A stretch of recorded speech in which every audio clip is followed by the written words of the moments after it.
Augusta has had many rivals over the years, other towns that threatened our metropolitan monopoly.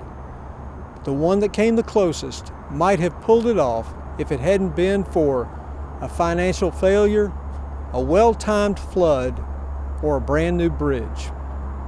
I'm talking about the now forgotten town of Hamburg, South Carolina.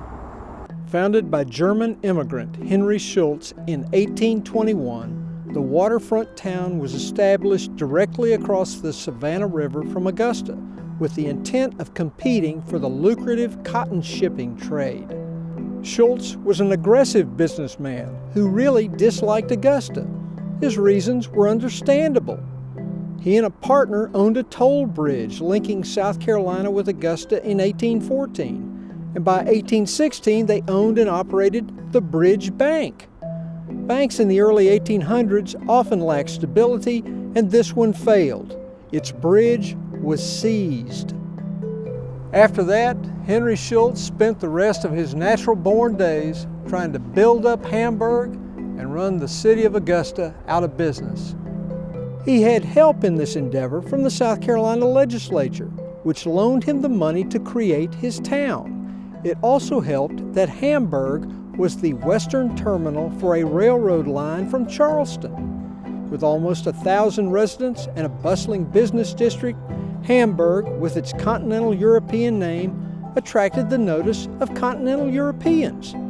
These included the Marquis de Lafayette, who toured the town on March 24, 1825.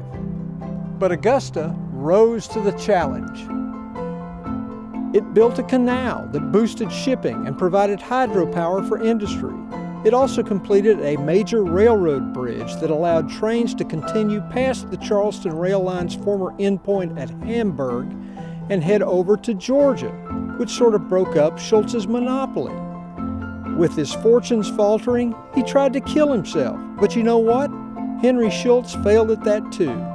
When he did die in 1851, legend says he was buried on his horse with his back forever turned to Augusta. By the time the American Civil War broke out, Hamburg was pretty much a ghost town. But after the war, it sort of made a comeback as a rough and tumble enclave populated by former slaves. That didn't last. In 1876, a confrontation between Hamburg's black militia and a white farmer erupted into an armed conflict that led to rioting and the deaths of 6 men, an event known as the Hamburg Massacre. It provoked outrage all the way to Washington, where President Ulysses S. Grant told the U.S. Senate the Hamburg violence was a disgraceful and brutal slaughter of unoffending men. Then in 1929, the little town that had managed to hold on despite racial bloodshed and financial failure finally met its match, Mother Nature.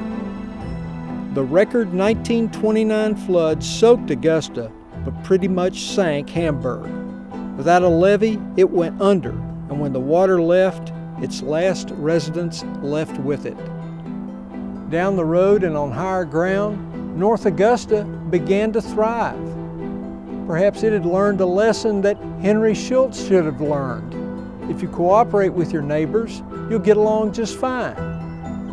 If he'd known that, maybe he and his horse would have been headed in a different direction today.